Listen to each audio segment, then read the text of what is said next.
깊이 있는 종목 상담 토마토 진단쇼 참여 방법을 알려드립니다. 첫 번째, 전화 참여. 02-325-8200번으로 전화하셔서 궁금하신 종목과 매수가, 비중을 말씀해주세요. 두 번째, 유튜브로도 실시간 참여가 가능합니다. 유튜브 검색창에 토마토 증권통을 입력하세요. 실시간 스트리밍으로 방송도 직접 보실 수 있고 종목 진단도 가능합니다. 이때 좋아요와 구독은 필수겠죠? 세 번째, 증권통 참여. 모바일 어플리케이션 증권통을 다운받아 증권통 TV에 들어가서 아자아자란에 글을 남겨주세요. 최고의 전문가들이 함께하는 토마토 진단쇼. 여러분의 많은 참여 바랍니다. 네, 안녕하세요. 진단쇼의 김민아입니다. 오늘 우리 증시, 미국 증시의 여파가 국내 증시까지 도달을 한 모습입니다. 미 증시의 여파 때문에 우리 증시도 혼조세를 나타내고 있는 건데요. 간밤 미국에서는 베이지북이 공개가 됐습니다. 이 베이지북을 살펴보면 생산자 물가지수는 소폭 하락하면서 인플레이션에 대한 우려감은 어느 정도 일축이 됐는 듯 했습니다만 소매 지표가 둔화되었다는 점이 투자 심리를 약화시키기도 했었는데요. 결국에는 소비자들의 지갑이 꽁꽁 닫히고 있다는 시그널이 포착되면서 이 수급이 미미하게 나타나고 있는 겁니다. 그나마 다행인 부분은 이 코스피와 코스닥 양시장 개파락 출발을 했지만 장 초반에 비해서는 낙폭을 축소시키고 있다는 점인데요. 코스피 같은 경우에는 지금은 이제 또 상승권에 진입을 했고요. 코스닥 시장은 낙폭을 축소시키면서 현재는 약보합권에 머물러 있습니다. 네, 그래도 뒷심 좋게 움직이고 있는 시장인 만큼 오후장도 잘 대비해 보셔야 될 테니까요. 오늘도 두 분의 전문가님들이 함께 해주실 예정인 만큼 고민되는 종목들이 있다면 종목명과 매수 단가, 보유 비중, 고민과 함께 댓글창에 남겨주시고요. 하단에 있는 번호 02-325-8200번으로 전화 문의도 받고 있다는 점 기억해 주시길 바라겠습니다. 네, 오늘도 찾아주신 분들과 함께 또 인사 나누는 시간부터 가져볼 텐데요. 제가 아까 댓글을 쭉 읽고 있었는데 태리님께서 현재 여권을 만들러 가셨다고 이런 댓글 남겨주셨는데 너무너무 부럽습니다. 그런데 요즘에 여행 가는 사람들이 참 많은가 봐요. 1시간 동안 대기를 했는데도 아직까지 10명이나 남아있다고 하는 거 보니까 네, 설캉스를 가는 사람들이 많은 것 같습니다. 네, 그리고 임준현 님도 와주셨고요. 그리고 다른 분들, 먹방다오님, 도미니님, 신강금님, 준호님, 레제비츠님 모두 환영합니다.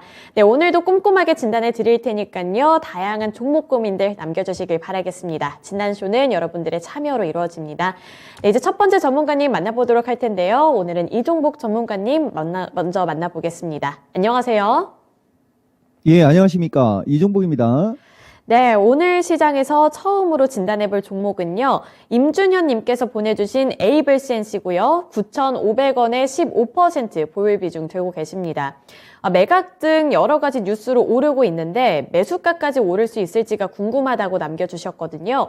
그래서 오늘 같은 경우에도 저렇게 6% 가까이 되는 상승률을 나타내고 있고 최근에 화장품 관련 종목들 흐름이 나쁘지는 않은 것 같은데 아직까지는 손실이 꽤 많은 상황입니다. 그래서 이게 매수가까지 올라올 수 있을지 이 부분이 궁금한데요. 전망 어떻게 보시는지 어떻게 보시는지와 함께 대응 전략도 세워주세요. 야, 확실히 실시간이란 세긴 세네요.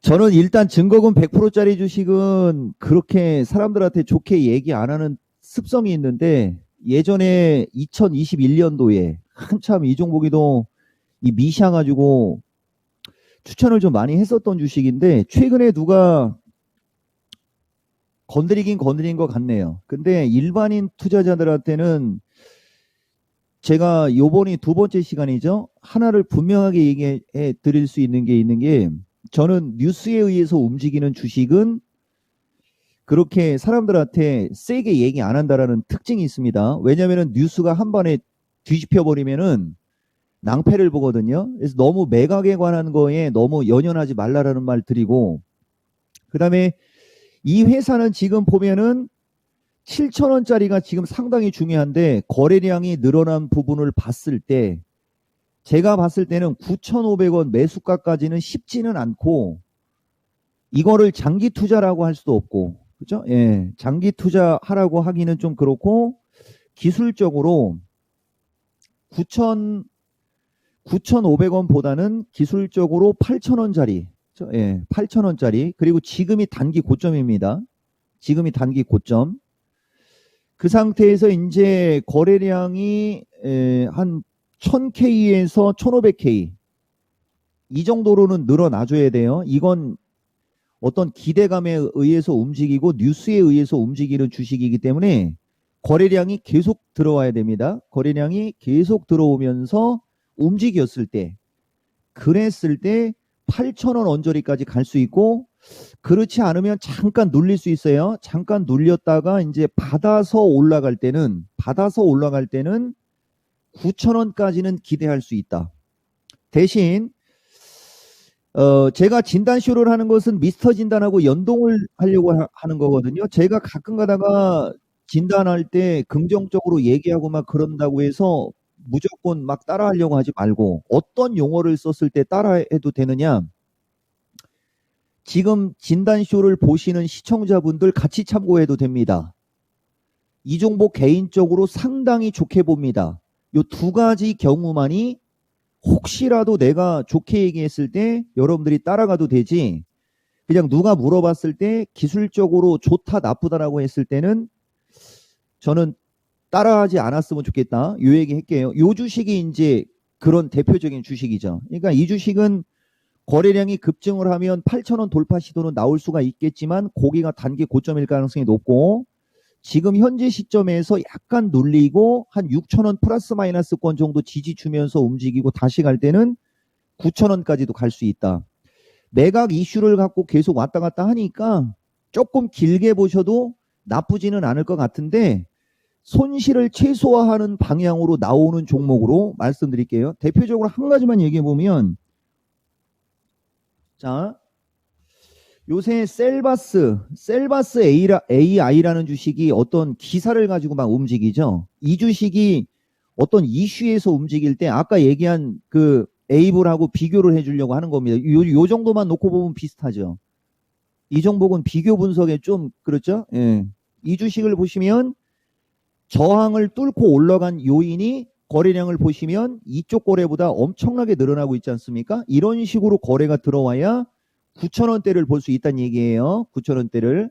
그전에는 지금이 단기 고점 6,000원권으로 살짝 눌렸다가 다시 가면은 그때는 가능성이 있고 거래량을 체크하셔라. 뭐 총평으로 얘기하면 나쁘지는 않다, 이렇게 말씀드리겠습니다.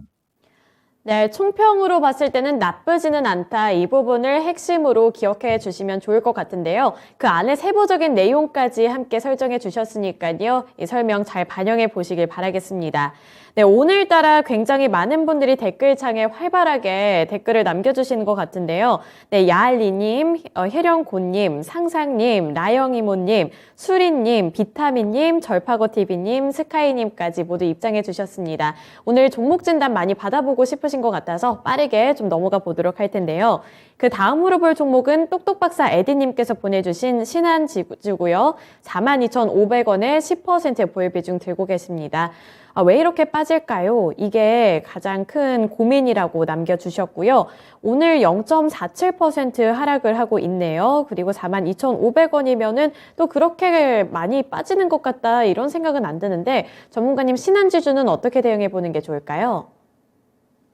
그러니까 그죠?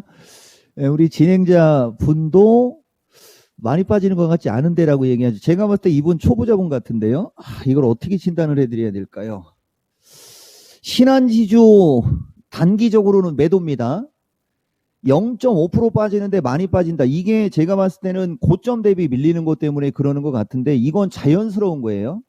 만약에 신한지주를 많이 빠진다고 생각하면, 이거 만약에 지수 약간만 흔들리거나 조금 저기 하면은 41,000원에서 4만원까지도 밀릴 수 있거든요. 여기까지 밀렸을 때가, 이것도 사실 많이 빠지는 게 아니에요.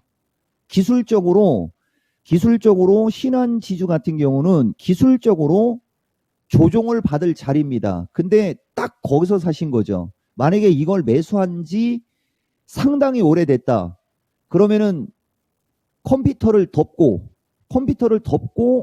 이 주식을 쳐다보지 마라, 요 얘기 해드릴게요. 바로 진단쇼 얘기해 드릴게요. 제가 대웅제약이라는 주식을 지난주 금요일 날 미스터 진단에서 진단을 해 줬는데 15만 2천 원 정도에 매수했다고 하면서 거의 뭐 저 세상 사람 목소리로 이 주식을 물어본 분이 있었거든요. 요 날이에요, 요 날. 추가적으로 하락을 할지언정 가져가라. 그죠? 예, 그렇게 얘기한 주식이거든요. 이렇게 올라가죠. 똑같은 겁니다. 신한은행은, 신한지주는 단기 대응할 거면 지금 당장 팔아야 되고, 단기로 보신다면 지금 당장 팔아야 돼요. 장기로 보신다면 4만 원 언저리까지는 밀릴 수 있으나 가지고 가면 이 주식은 여기를 넘어가야 시세가 나오는 겁니다. 여기 4만 5천 원을 넘어가야. 가지고 가면 4만 7천 원에서 5만 원까지도 갈 수 있는 되게 좋은 주식이에요. 되게 좋은 주식인데 지금 단기적으로는 기술적으로 눌릴 수 있는 자리다. 기술적으로 눌릴 수 있는 자리에서 많이 빠진다고 생각하는 자체를 봤을 때는 제가 봤을 때는 현금 확보가 맞을 겁니다. 그리고 이런 주식이 이제 장기 투자를 선호하는 이토마토 시청자분들은 나쁘지 않은 주식으로 또 말씀드리겠습니다.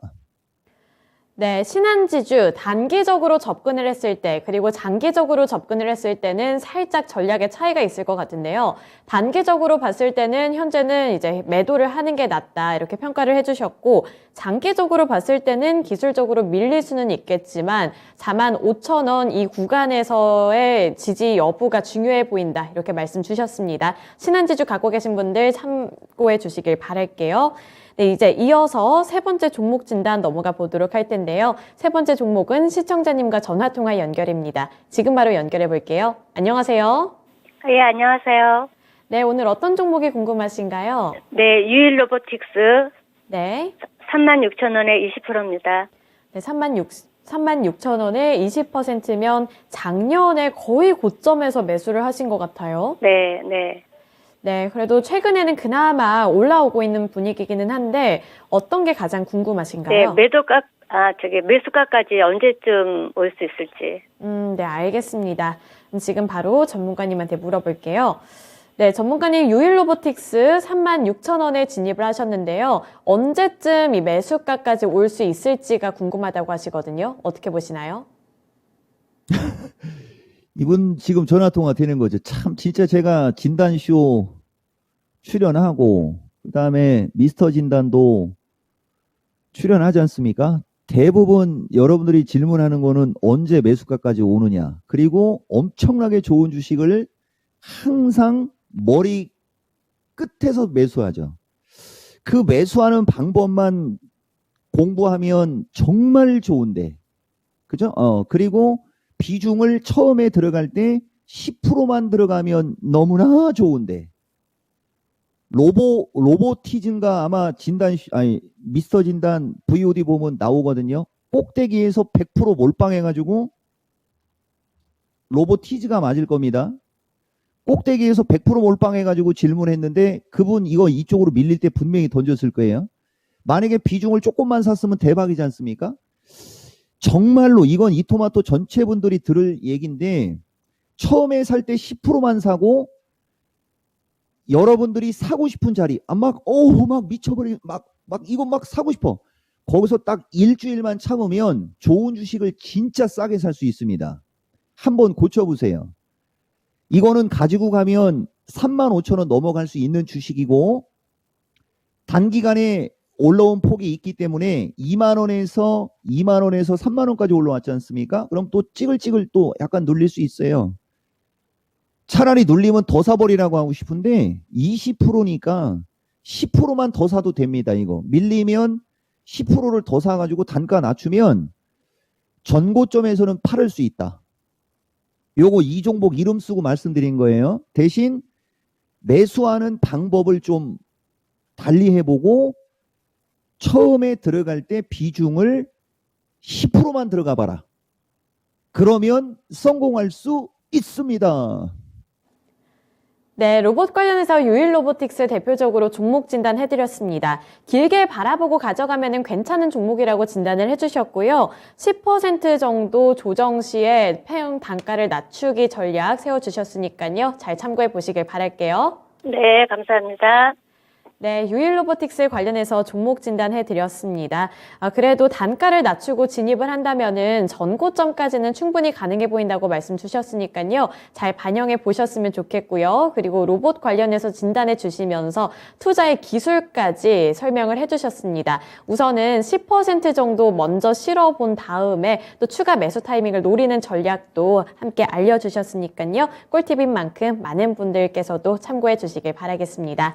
이제 다음 종목 넘어가 볼 텐데요. 수리님께서 보내주신 HFR이고요. 36,000원에 15% 보유 비중 들고 계십니다. 네, HFR 36,000원에 진입을 하셨으면 올해 진입을 하신 걸까 이런 생각이 드는데요. 우선은 급락을 하고 있을 때 이쯤 되면은 바닥이지 않을까, 앞으로 업황이 살아나지 않을까 이런 기대감을 안고 들어가신 거 아닌가 싶습니다. 우선 32,450원으로 3만 원 초반 부근에서 움직이고 있는데 원금 회복까지 가능할지와 함께 수익까지 가져갈 수 있을지 알려주세요.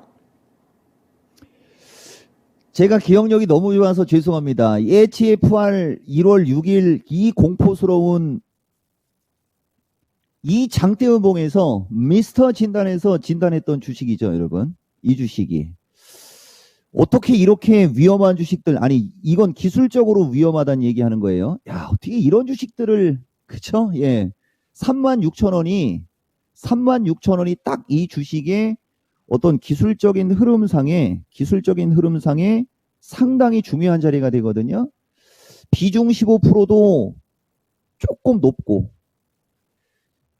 거래량이 터지면 이건 제가 그때도 얘기했듯이 누가 일부러 이걸 찍어 누른 듯한 어떤 느낌을 제가 받는다 뭐 이런 얘기 했었는데 이 종목은 이런 주식도 얘기해 줍니다. 여러분들한테. 그냥 다 20원짜리도 진단해 드릴 수 있어요.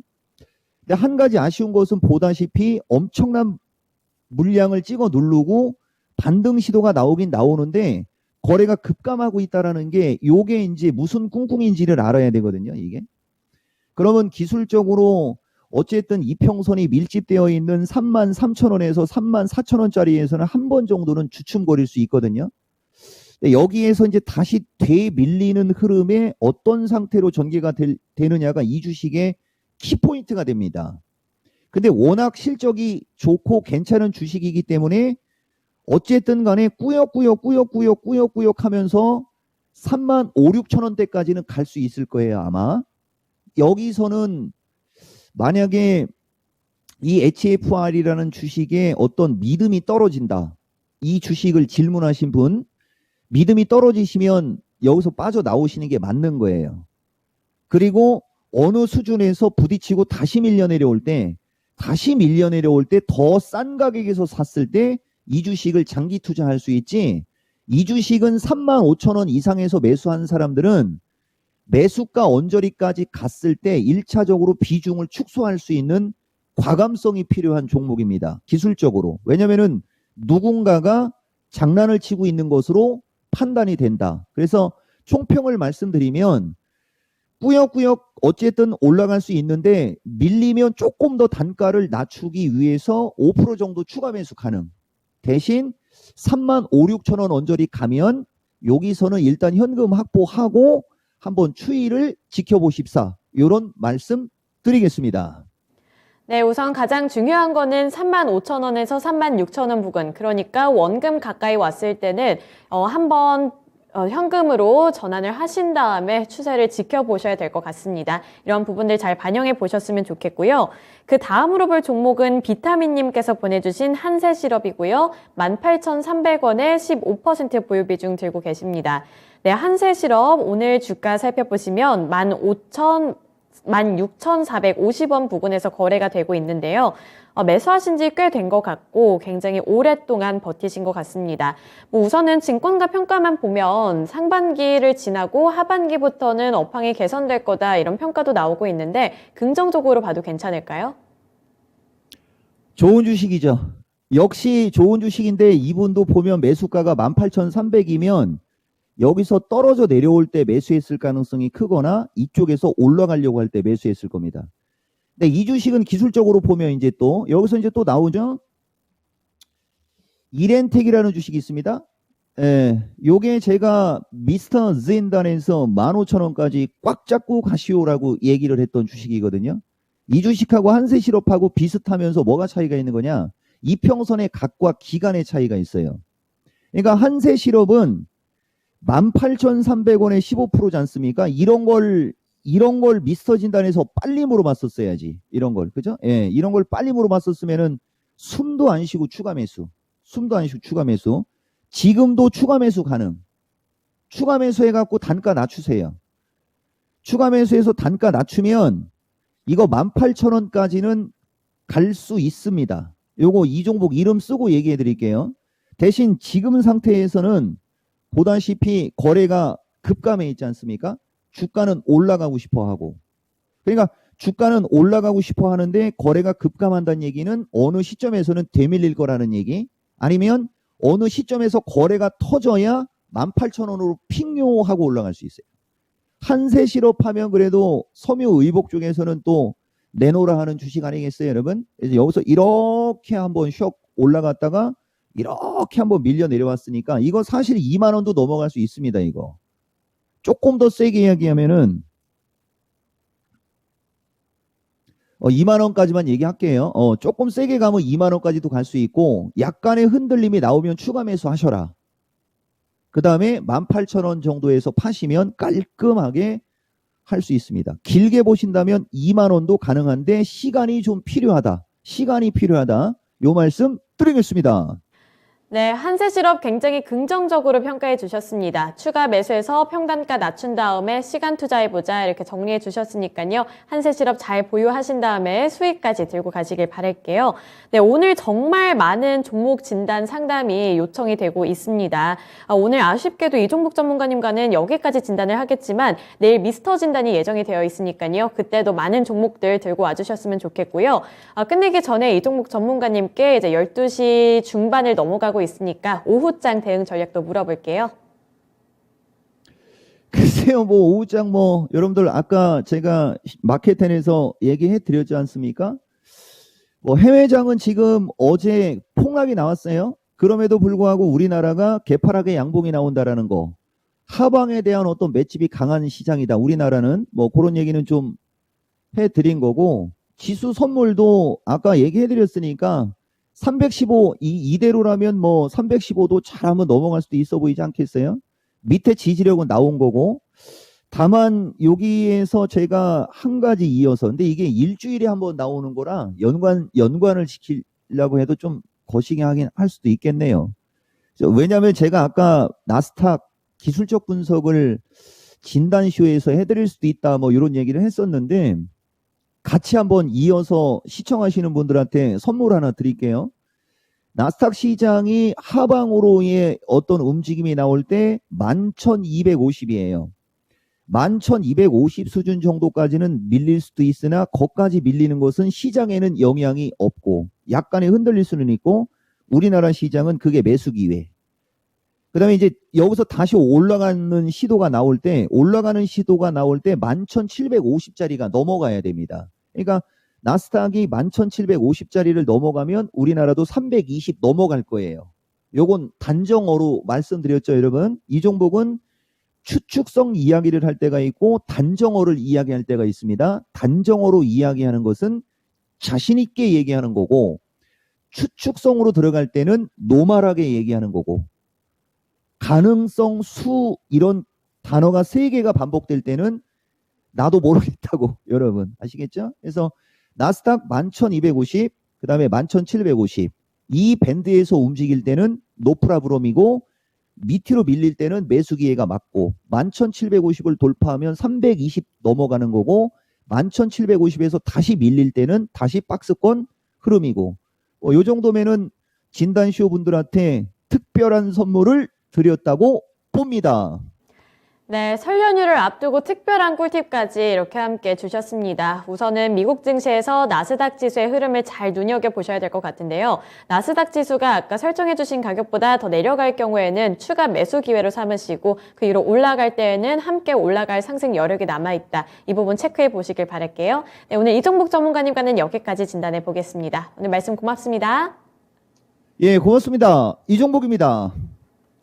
네, 오늘도 이종복 전문가님과 함께 다양한 종목 진단 해드렸고요. 그리고 오후장을 대비할 때 어떠한 부분들을 참고하면 좋을지까지 꿀팁 드렸습니다.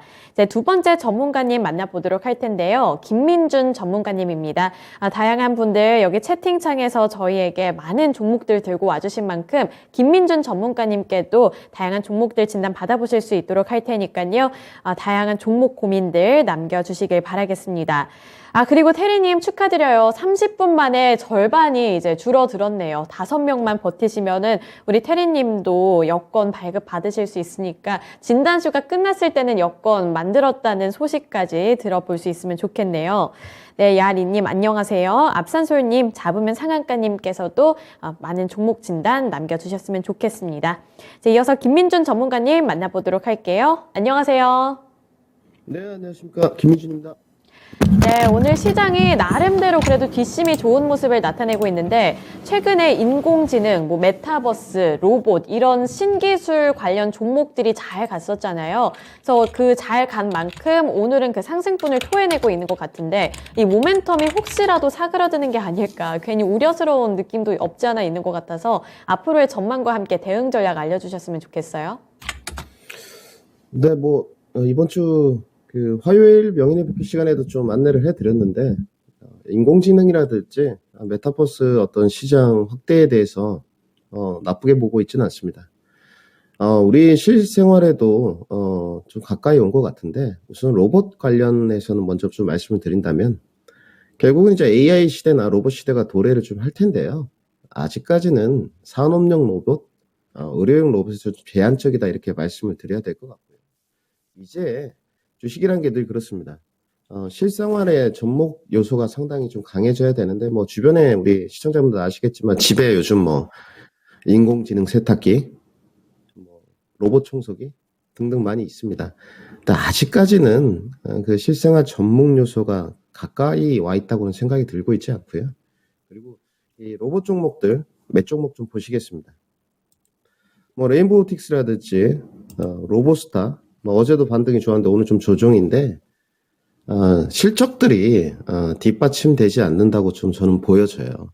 그래서 모멘텀 구간에 아직까지 상승이라고 좀 보여지고요. 대기업들 LG전자, 현대, 그리고 삼성까지 모두 AI 박차를 가해가고 있습니다만은, 아직까지는 비이성적인 시세 분출이기 때문에, 기술적인 접근이 좀 단기 매매로 유효하지 않나 생각이 들고요. 메타버스도 마찬가지입니다. 오늘 애플 쪽에서 AR 이제 헤드셋 무기한 연기 소식이 좀 전해지면서 오늘 메타버스 쪽도 그렇게 좋지 않은데 시장의 개화는 됐으나 아직까지 매출로 직결되는 수급 수주 이런 부분은 조금 머리가 있다, 괴리감이 있다 이렇게 정리를 해드려야 될 것 같고요. 올해 주식의 상승은 저는 선박자라고 보여지고 있습니다. 우선은 이제 실적분 장세가 시작되면서 종목 선별화.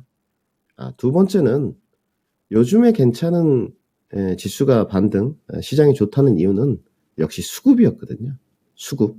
그리고 마지막으로 중국의 내수 경기 때 부양에 따른 효과라고 보고 있습니다. 그런데 이 3박자 안에 로봇 AI, 메타버스가 들어갈 것인가에 대해서는 의구심이 좀 남아있다. 그래서 모멘텀 반등 구간이기 때문에 기술적인 대응, 단기 매매로 대응을 해보자. 이렇게 정리해드리겠습니다. 네, 나쁘게 보고 계시진 않습니다. 하지만 현재 구간에서는 단기 대응 방법을 설정하는 게 우선시 되어야 한다. 이렇게 말씀 주셨으니까요. 이런 부분들 참고해 보시면서 최근에 잘 갔던 로봇 관련 종목들, 메타버스, AI 관련 종목들 잘 대응해 보시길 바라겠습니다. 이렇게 미니 강의까지 들어봤고요. 이제 첫 번째 종목 진단으로 넘어가 볼 텐데요. 절파고 TV님께서 보내주신 SK스퀘어고요. 64,000원에 12% 보유 비중 들고 계십니다. 인적 분할할 때부터 홀딩을 하고 있었는데 장기적으로 봤을 때 어떤 대응 전략을 해야 할지 궁금하다고 남겨주셨고요. 나중에 가서는 카카오 같은 종목으로 갈아타는 거 좋은 방법일지 진단 부탁드립니다. 라고 남겨주셨거든요. 그래서 우선은 SK스퀘어 어떻게 대응을 해보면 좋을지와 함께 카카오로 갈아타는 거 괜찮은지도 평가해 주세요. 우선 그 단가가 상당히 높으시네요. 네, 그래서 조금 급하게 좀 진입하시지 않았나 이런 생각이 들고요. 메타버스도 작년 좀 바람이 불긴 했었습니다. 플레이트도 온과 마찬가지로 메타버스 바람이 뭐 자이언트 스텝 이런 종목들 솔직히 실적도 뒷받침 안 되는데 상당히 많이 갔거든요. 그때도 경고 시그널을 분명히 드렸습니다. 모멘텀의 비성적 구간에서 내가 잘 잡아가지고 수익이 난다. 너무 좋죠. 근데 상당히 리스크가 있는 부분이죠. SK스퀘어는 어떻게 보면 메타버스의 대장주라도 좀 볼 수 있을 것 같은데 실질적으로는 작년부터 문제가 좀 있었습니다. 자회사들 성장 철회 소식들이 상당히 많이 있었었고요. 뭐 윈스토어라든지 SK쉴더스라든지 이런 부분들이 상장 철회 소식이 있었고 단지 그 메타버스의 프리미엄을 이제 어디까지 줘야 될 것이냐 봤을 때 이 기업은 보시면 아시겠지만 작년 한 해에는 실적이 나쁘지 않았어요. 그런데 그런 부분이 상장 이후에 보유수 물량들을 소외해가는 과정 중에서 다 선반영되었다고 보고요. 올해가 이제 문제인데 올해 실적이 너무 안 좋습니다. 작년 대비 지금 3분의 2 토막, 거의 70%가 빠지는 쪽이기 때문에 올해는 좋지 않다고 보여져요. 단지 지금 64,000원이고 비중이 많지는 않으십니다. 그렇기 때문에 올해 그러면 실적이 좀 안 좋고 모멘텀은 어쩔지 모르겠습니다만은 주가가 그런 바닥을 좀 찍겠구나라고 생각을 했을 때 투자 관점에서 추가 매수는 저는 가능하다고 보여져요. 실적이 없는 기업은 아니기 때문에 단지 투자 기간을 좀 길게 잡으셔야 될 것 같고 2024년까지 2, 3년 정도는 내다보는 긴 투자 관점, 정말로 성장주의 한 축으로 메타버스의 대장주를 노려보겠다는 접근 포인트가 좋아 보이고요. 지금 우선 이 종목에 대한 것을 말씀드리면 지금은 추가 매수하는 단계가 맞는 것 같습니다. 그래서 추가 매수를 해서 단가를 낮춰서 55,000원까지 끌고 가는 전략을 첫 번째로 제시를 해드리고요. 그 다음에 카카오로 좀 갈아타는 거 말씀드렸는데 저는 기본적으로 죄송합니다. 플랫폼 업체들을 나쁘게 보진 않습니다. 그런데 해외 매출이라든지 요즘에 이제 웹툰으로 좀 부각이 됐는데 그 신사업 부분에 관해서 좋게 보진 않아요. 그리고 네이버나 카카오를 성장주로 보지도 않습니다. ROE를 보더라도 마찬가지고 상당히 더딘 움직임이실 거예요. 그렇기 때문에 저는 카카오로 이렇게 갈아타는 것은 반대 의견을 드리고 싶고 차라리 그렇다면 우리나라의 산업의 주된 요소들이 무엇인가 생각해 봤을 때 역시나 반도체, 2차전지, 자동차가 나올 수밖에 없습니다. 지금 2차전지도 조정 구간이고 반도체도 바닥 국면에 있는 종목들이 훨씬 많거든요. 올해 이제 아무래도 그 인텔 CPU DDR4에서 5 교체가 5월쯤 개화를 할 것 같은데 차라리 다른 섹터, 반도체, 2차전지, 뭐 자동차 주도주로 교체 전략을 더 말씀드리고요. 카카오로 종목 교체를 하는 것은 반대 의견을 드리도록 하겠습니다. 투자 관점으로 비중 추가 8% 의견 드리고요. 손절가는 제시 않도록 하고 장기 투자 목표가 SK스퀘어 55,000원 제시하겠습니다. 네, SK스퀘어는 비중을 20%까지 늘려보시면 좋을 것 같은데요. 추가 매수를 하셔서 목표가 55,000원까지 가보면 좋을 것 같다 말씀을 주셨습니다. 성장주의 성격이 강하기 때문에 시간 투자하시면 그래도 수익까지 가져가실 수 있을 것 같으니까요. 이 부분 참고해 주셨으면 좋겠고요. 그 다음으로 카카오에 대한 매수 의견 듣고 싶다고 말씀 주셨는데 카카오보다는 최근 주도를 하고 있는 하지만 조정을 받고 있는 뭐 반도체 완성차나 또 2차 전지 이쪽을 노려보셨으면 좋겠다는 말씀까지 들어봤습니다. 네, 이제 이어서 다음 종목 넘어가 볼 텐데요. 다음 종목은 혜령곤님께서 보내주신 비올이고요. 3,300원에 20% 보유 비중 들고 계십니다. 비올이 피부 관리, 미용기기와 연관이 되어 있는 것 같은데 최근 차트를 보면 주가가 무섭게 치고 올라오고 있습니다. 오늘만 하더라도 6.8% 오르고 있고요. 4,000원 선까지 피크를 찍고 있는 상황인데 최근에 이제 노 마스크, 마스크 해제 기대감 때문에 화장품주들이 탄력을 받은 것도 있지만 피부 미용에 대한 수요까지 늘어나고 있고 중국에서도 이런 미용기기에 대한 수요가 늘어난다 이런 리포트 내용도 봤거든요. 그래서 앞으로의 전망은 더 좋지 않을까 이런 생각이 들면서 여기서 보유를 해봐야 될지 아니면 여기서 수익을 실현을 해야 될지 이 두 가지가 고민이 되실 것 같은데요. 어떻게 보시나요? 우선 그 종목 선정을 어떻게 이런 종목을 이제 찾아내셨는지 모르겠는데 잘하신 것 같습니다. 뭐 기술적인 부분을 보고 분명히 접근 포인트는 잡으신 것 같아요. 그런데 어쨌든 그 좀 리스크가 있으셨을 텐데 진입 타점을 잘 잡았고 우리 지금 앵커님이 말씀해 주셨던 대로 우리 지금 국내도 구정 연휴인가요? 아무래도 실내 마스크 해제 이야기가 좀 나오고 있습니다. 뭐 아직까지는 뭐 확정이 될지 안 될지 모르겠고 중국도 뭐 확진자가 정점문을 슬슬 좀 달려가고 있는 쪽이고 위드 코로나 이미 실시했으니까 화장품 쪽에 분명히 관심이 있으실 거예요. 근데 저는 화장품에 관해서 물론 몇 개 종목은 다르겠지만 하향 산업이라고 늘 말씀을 드리고 경쟁이 이제 치열하다. 근데 단지 피부 미용 의료기기는 아니라고 늘 말씀드려왔습니다. 이제 접목 요소를 화장품 이꼴 이렇게 공략하지 마시고 피부 미용 의료기기로 공략하는 게 맞아요. 이 비올 말고 잠깐 한 종목 보시면 클래시스라는 종목이 있는데 참 제가 좋아하는 종목입니다. 이 기업을 보시게 되면 여기도 피부 미용 의료기기 기업이거든요. 기업의 가장 그 좋은 형태, 주가의 등락을 떠나서 이런 모습으로 구현이 돼야 되는 거예요. 이 회사는 정말로 운영도 잘하고 있고 기술력 뒷받침도 되는 거죠. 여기 보시게 되면 매출액이 2017년에 300억짜리 기업이었습니다. 근데 그때도 영업이익이 100억이었어요. 근데 늘 말씀드리지만 주가가 가기 위한 첫 번째 전제 요건은 기술력도 중요하겠죠. 그런데 외형 성장입니다. 외형 성장이라는 것은 늘 제가 김민준이 이제 말씀드린 매출액이 늘어야 돼요. 근데 이 기업은 계속 늘고 있고 올해 경기 침체 국면이라고 하는데도 이미 가이던스가 매출액이 늘어나는 쪽이에요. 이런 기업들은 매출액 성장과 더불어서 영업이익률까지 늘어나기 때문에 좋다는 거죠. 재무도 깔끔하고요. 그러면 어떤 기업의 내용을 갖고 있느냐? 피부미용 의료기기라는 거죠. 근데 비올도 마찬가지입니다. 스펙 상장이 됐는데 피부미용 의료기기 쪽을 하고 있고 거기다가 전목 여기 이제 고주파 피부미용 의료기기인데 모멘텀이 좀 붙어줬잖아요. 마스크 해제 기대감. 그래서 올해 지금 아주 좋은 모습으로 가고 있고 최근에 거래량이 좀 터지면서 5일선 타기를 하고 있는데 단가를 잘 잡으셨습니다. 지금 수익률이 한 20% 정도 되는 것 같은데 저는 과감하게 말씀을 드릴게요. 더 갈 수도 있을 것 같은데 우선은 시세 출발 부분이 2,200원이었기 때문에 거의 지금 90% 가까이 올랐거든요. 여기서 더 욕심을 내는 것은 제가 봤을 때 뭐 초과상관 다 태울 수도 있습니다. 또 명절이기 때문에 과감하게 오늘 저는 차익 실현 이야기 드리도록 하겠습니다. 수익 축하드리겠습니다. 네, 비올은 정말 잘 진입을 하셔서 용기 있게 진입을 하셔서 오늘도 수익을 보고 계신데요. 오늘 전량 매도해 보면서 현금 확보해 보셨으면 좋겠습니다. 네, 수익 축하드리고요.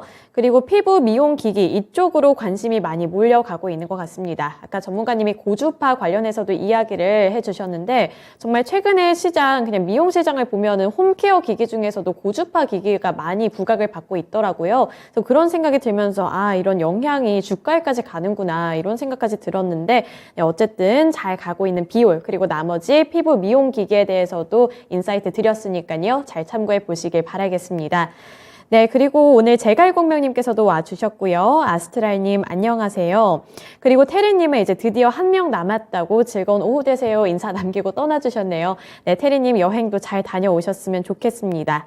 두둥님 안녕하세요. 잘잘님도 와주셨고요. 그리고 김정희님께서도 동국 SNC 들고 와주셨는데 진단수의 시간이 되는 대로 종목 상담해 드릴 테니까요. 시간 여유가 되는 대로 받아보셨으면 좋겠습니다. 이어서 다음 종목 진단 넘어가 볼 텐데요. 이번에는 시청자님과 전화통화 연결입니다. 지금 바로 연결해 볼게요. 안녕하세요. 네, 시청자님 안녕하세요. 네, 아직 연결이 안 된 것 같습니다. 그동안 우리 시청자님들과 오늘은 수다를 많이 못 떤 것 같아서 댓글을 좀 쭉 읽어보려고 하는데요. 제가 미처 못 봤는데 남극곰님께서 진단쇼에 오늘 출석을 해주셨네요. 최근에 남극곰님을 댓글창에서 못 본 것 같아서 바쁘신가 이 생각을 하고 있었는데 오늘은 이렇게 출석 체크를 해주셨습니다. 너무너무 반갑습니다. 요즘 펭귄들이 영유권을 주장하고 독립한다고 해서 골이 아프다고 남극곰님께서 남겨주셨는데 남극곰님은 그럼 남극에서 어떤 일을 하고 계신지도 궁금합니다. 이제 이어서 종목 진단 제대로 연결을 해보도록 하겠습니다. 시청자님 안녕하세요. 네, 안녕하세요. 네, 안녕하세요. 오늘 어떤 종목 들고 오셨을까요? 범한 표절이요. 네, 범한 퓨얼셀 매수 단가랑 보유 비중도 알려주시겠어요? 26,000원에 30%예요. 네, 26,000원에 30%면 어쨌든 오늘 수익은 보고 계신데 제가 네네. 차트를 보니까 약간은 아쉬우실 것 같아요. 네, 좀 그럴 것 같아요. 네, 그렇죠. 그러면 그 전 고점, 그러니까 최근에 올랐던 그 가격 구간까지 노려보고 싶으신 건가요? 아니, 수소 관련주라 해서 네. 저 장기로 볼 생각인데 네. 추가도 가능한 또 구매를 할 수 있는지. 추가 매수요? 네네. 네, 알겠습니다. 그러면 추가 매수 가능한지 한번 물어볼게요. 네. 네, 전문가님 범한 퓨얼셀 최근에 수소 관련해서 굉장히 좋은 소식이 있었잖아요. 투자 소식이 있어서 조금은 장기적으로 들고 가실 생각인 것 같은데 지금 추가 매수하는 거 괜찮을까요? 저는 그 시청자님이 전화 연결이 되어 계신데 목소리가 뭐 아주 멋지십니다. 근데 하나 여쭤보고 싶은 게 수소에 지금 좀 장기 투자하고 싶다고 말씀하셨는데 뭐 딱히 이유가 있으신지 한번 여쭤보고 싶거든요. 혹시 시청자님 뭐 대세가 되지 않을까 듣고 생각 계시는 분 중이거든요. 있으신가요? 네? 수소가 대세가 되지 않을까. 대세가 되지 않을까? 예. 친환경에서. 저하고 비슷한 생각이신 것 같아요. 네. 일단 종목을 잡으셨는데 연료전지 쪽으로 보신 것 같아요. 수소기업들이 많이 있는데 아주 좋은 생각이신 것 같고요. 그 투자라든지 이런 부분에 대한 확고한 신념이 있으신 것 같아요. 저는 이제 늘 말씀드렸는데 전문가들마다 이제 애널리스트마다 그 특색이 있는데 저는 국내 탑10 기업의 앞으로 향배는 뭐 여러 가지 반도체나 2차전지도 있습니다만은 수소가 가른다고 보는 쪽입니다. 뭐 배우에 산다에서도 늘 말씀드렸고 아직은 뭐 시장 기아가 조금 안 되고 있는데 공략 포인트를 잘 잡으신 것 같아요. 저는 단 한 번도 수소 자동차 쪽으로 투자 의견을 드린 적이 없어요. 아직까지는 자동차 쪽은 뭐 수소 전기 트럭이 있습니다만은 우리나라 수소 기술력이 보통 일본에 이어서 2위 정도로 이제 칭하는데 전기차를 밀어내기는 좀 어려워요. 수소차는. 그래서 수소차로 공략을 하려면 다른 포인트가 맞는데 우리 시청자님처럼 연료전지 다른 문제입니다. 이쪽이 먼저 수소 시장은 개화를 할 거예요. 특히나 발전용 연료전지 등. 근데 이제 이런 기업들이 수주 잔고라든지 매출액하고 직결되지 않았기 때문에 프리미엄 부분을 높게 받았다가 아무래도 성장주니까 매출이 안 나오면 주가가 조정을 좀 받았죠. 범한 퓨얼셀도 마찬가지 이야기입니다.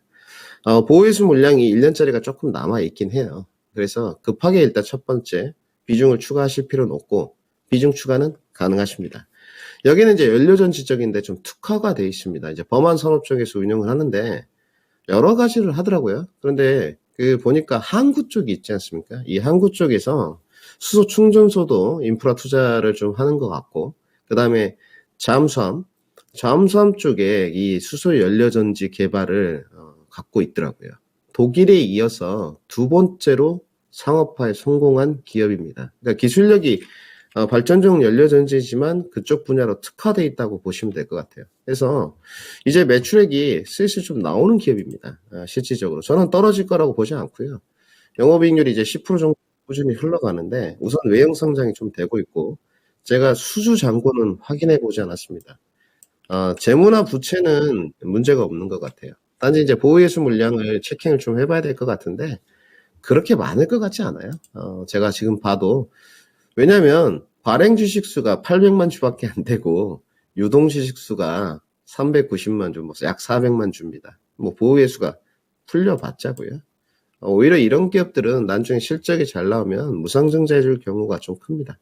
저는 장기 투자 관점으로 끌고 가신다면 무조건 수익 날 수 있다고 보는 쪽이에요. 그러니까 종목을 보유한다고 해서 3년, 5년 무조건 장기 투자하고 한다고 해서 수익이 나지 않거든요. 시청자님은 잘 선택을 하신 것 같고요. 밀어붙이시면 좋을 것 같습니다. 단지 짤막하게 좀 말씀을 더 드리면 이제 6개월짜리는 보호예수가 뭐 넘어간 것 같고 1년짜리 보호예수 물량이 있는데 이때 좀 맞춰서 추가 매수를 조금씩 해가는 게 맞는 것 같고요. 지금도 비중이 그렇게 적지는 않으신데 저는 증시 바닥을 이 3월까지 좀 예정을 하고 있는 쪽이거든요. 그렇기 때문에 너무 급하게 비중 추가를 할 필요는 없고요. 조금 차분하게 내려올 때마다 더 담아가는 쪽으로 추진을 했으면 좋겠고요. 아마 충전소도 최근에 만들고 있기 때문에 그 상업차용 충전소 구축도 했거든요.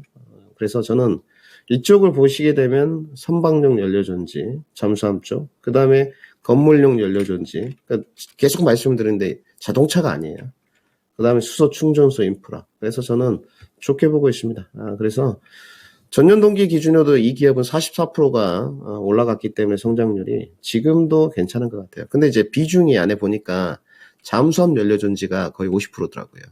그 다음에 발전용 연료전지가 건물 쪽 한 11%. 이 부분은 좀 참고를 하시면서 가야 될 것 같고요.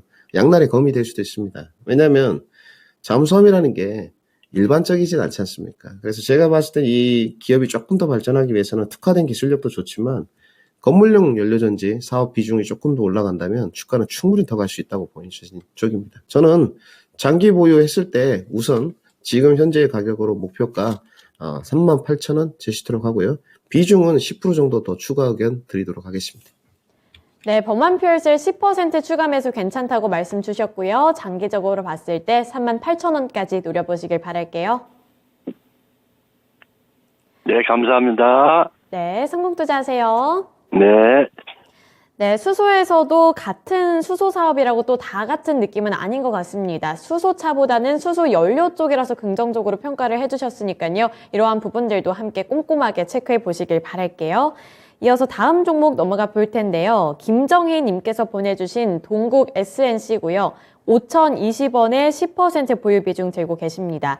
매도 시점을 몰라서요 라고 남겨주셨는데 오늘 굉장히 잘 가고 있고요. 제가 차트를 보니까 제가 다 마음이 급해지는 게 여기서 빨리 빼내야 되는 거 아닌가 막 이런 생각이 들거든요. 그래서 매도 시점 잡는 게 굉장히 또 중요하잖아요. 동국 SNC는 어느 정도 가격 구간에서 매도하는 게 좋을까요? 어떤 시청자분이 이제 오신 건지 모르겠지만 오늘 단기 매매 좀 하신 것 같습니다. 같이 한번 보시죠. 진입 타점은 오늘 좀 보겠습니다. 잘 잡으신 건지 약간 단타 매매로 들어가신 것 같은데 오늘 시가가 4,920원이니까 5,020원에 잡으셨으니까 뭐 분봉까지 켜놓고 잡으신 것 같아요. 네, 잘 잡으신 것 같습니다. 네, 일단 뭐 해볼 만한 구간에서 분명히 했고요. 이제 주가가 좀 오른다고 보시는 것 같아요. 오늘 그 뉴스 플로우가 있었습니다. 덴마크 기업이 지금 풍력 쪽으로는 1인데 벨스타스죠. 뭐 지금 산업자원부 장관 이창양 씨인가요? 우리 한국에 3억 달러 뭐 투자하겠다 이 소식이 있었습니다. 3,700억 정도 되는 것 같은데 팩트로 확인이 됐습니다. 그래서 오늘 좀 바람이 부는 것 같고요. 뭐 늘 말씀드리지만 재생에너지에 관해서 저는 좋게 보는 쪽입니다. 성장주고요. 모두 다 실적들이 이제 좋아지는 쪽이잖아요. 동국 SNC는 이제 해상풍력보다는 육상풍력 쪽에 조금 더 특화는 돼 있는데 여기도 작년부터 매출액이 이제 4천억대로 들어왔어요. 그래서 올해도 실적이 작년만큼 무난해질 것 같고 수주 잔고도 조금씩 느는 쪽입니다. 내년에 더 좋아지는 쪽이고요. 투자 관점은 이렇게 된다 말씀을 드리고 이제 단기 매매를 하셨으니까 매도 시점을 여쭤보시는데 우선은 뭐 5,300원 정도가 지금은 라인으로 측정이 돼요. 거래량이 지금 보니까 조금씩 떨어져 나가는 것 같습니다. 시기가 좀 아쉽네요.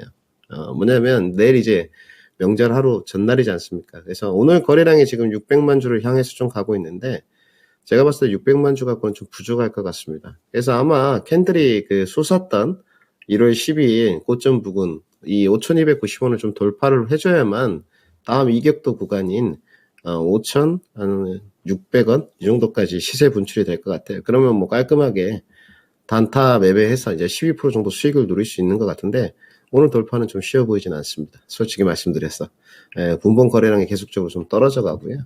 그다음에 호가창을 보면 알 수 있는데 매수 호가가 우리 시청자분들한테 팁을 좀 드리면 많아지게 되면 추세 동력이 좀 떨어져요. 그래서 지금 추가적으로 더 돌파하려면 매도 호가랑 분봉 거래량이 조금 더 탄력적으로 붙어줘야 됩니다. 그래서 오늘 단기 모멘텀을 좀 보시고 내일 좀 빠지는 것 같다. 그러면 정리를 하시는 게 단기 매매에 접근하셨다고 저는 전제 조건을 좀 깔고 좋으실 것 같고요. 굳이 손해볼 필요는 없는 것 같습니다. 좀 아쉬운 게 이제 62동 평균선에 좀 걸렸지 않습니까? 이제 늘 말씀드리지만 62동 평균선이 이 추세 변환점이기 때문에 여기서 좀 걸리는 것 같아요. 그리고 지금 차트를 좀 보여드리면 이제 뭐 단기 매매하시는 분들 좀 참고하십시오. 이거 60분봉인데 이제 5일선 타기를 하고 있잖아요. 30분봉을 보시게 되면 11선 타기를 하고 있어요. 그러면 위로 실세가 뻗어주기가 힘듭니다. 그래서 손절가까지 같이 제시토록 하겠습니다. 5,000원에 진입하셨으니까 레인지 범위인데 깔끔하게 4,700원 이탈 시에는 손절하시도록 하고요. 4,700원 이탈 전까지는 보유가 가능할 것 같습니다. 단기 목표가는 5,600원 제시토록 하겠습니다. 네, 단기 목표가 5,600원이고요. 그리고 4,800원 이탈 여부를 잘 확인해 보시면서 투자 플랜 세워보셔야겠습니다. 동국 SNC까지 진단해 드렸고요. 오늘 김민준 전문가님과는 여기까지 진단해 볼게요. 오늘 말씀 고맙습니다. 네, 김민준이었습니다. 명절 잘 보내시고요. 네, 다음에 설연휴. 또 찾아뵙도록 하겠습니다. 네, 설 연휴 잘 보내세요. 네, 이렇게 오늘도 두 분의 전문가님들과 함께 다양한 종목 진단해드렸습니다. 많은 분들이 오늘따라 정말 많은 종목 들고 와주셨는데 다양한 팁들 잘 반영해 보셨으면 좋겠고요. 진단쇼를 진행하는 동안에 기쁜 소식이 한 가지가 있는데 코스피도 상승권에 진입을 했고 그다음에 코스닥도 마찬가지로 상승권에 진입을 하면서 계속해서 우상향 방향으로 올라가고 있습니다. 오후장 뒷심 좋은 시장 흐름 잘 이어갔으면 좋겠다는 마음으로 우리 시청자분들 응원하고 있을 테니까요. 오후장도 잘 마무리 지어보시길 바라겠습니다.